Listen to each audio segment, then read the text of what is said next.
To relationships, जैसे एक कोई हस्बैंड वाइफ हो सकता है, बॉयफ्रेंड गर्लफ्रेंड हो सकते हैं.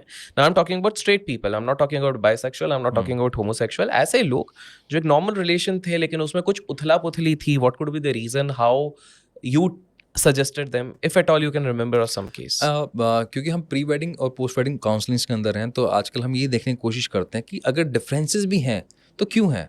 देखिए, अगर इम्पल्सिव बिहेवियर है ना तो अलग सिनेरियो है.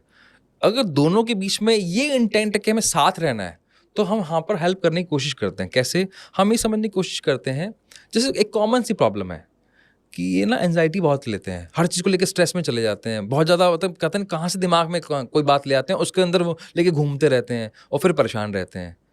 तो जब हम उनका ब्रेन टेस्ट करते हैं, जैसे मैं आपको एक केस बताता हूँ, बहुत इंटरेस्टिंग था. वो उसमें क्या था कि वाइफ वर्किंग थी, हस्बैंड भी वर्किंग थे, दोनों में कोई प्रॉब्लम नहीं है. हुआ ये कि दोनों थोड़ा लॉन्ग डिस्टेंस में गए और अपने अपने काम में बिजी हुए, क्योंकि एक को फिजिकल अट्रैक्शन बहुत होता था. अब फिजिकली वो display of emotion, physical display of emotion नहीं मिला, तो वहाँ पर उनको वो मौका नहीं मिल रहा था. उसके लिए बहुत इंपॉर्टेंट था और दूसरे पार्टनर के लिए उतना इंपॉर्टेंट नहीं था. उसके लिए बैठकर बात करना इंपॉर्टेंट था. जब वो मिलते थे, तो जब हस्बैंड डिमांड कर रहा है या वैसे वर्षा, मैं नाम नहीं बता सकता, तो किसी ने एक ने डिमांड की, दूसरे की इतनी प्रायोरिटी नहीं है, तो सामने वाले का इसका इंटरेस्ट कहीं और तो नहीं बन गया. अब इसका मेरे में इंटरेस्ट ही नहीं है. पॉइंट कहाँ गया? एक्चुअल में कुछ और था. एक्चुअल में था, उसको था यार कम टाइम मिला है, let's spend a good quality time while talking. और दूसरे को क्या था, नहीं यार पहले मुझे मेरी इच्छा हो रही है, अर्ज है मेरी.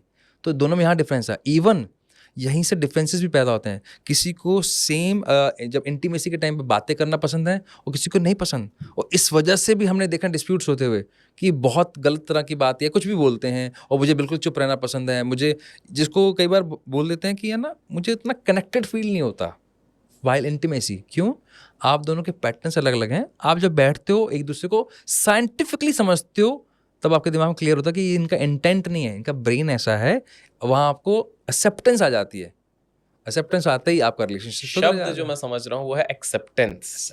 So if I am not wrong, अगर हम अपने ब्रेन पैटर्न्स को समझ पाते हैं, हमारी पर्सनालिटी को समझ पाते हैं, एक्सेप्टेंस जब आ जाता है, that is going to solve. You grow like rocket. Wow wow.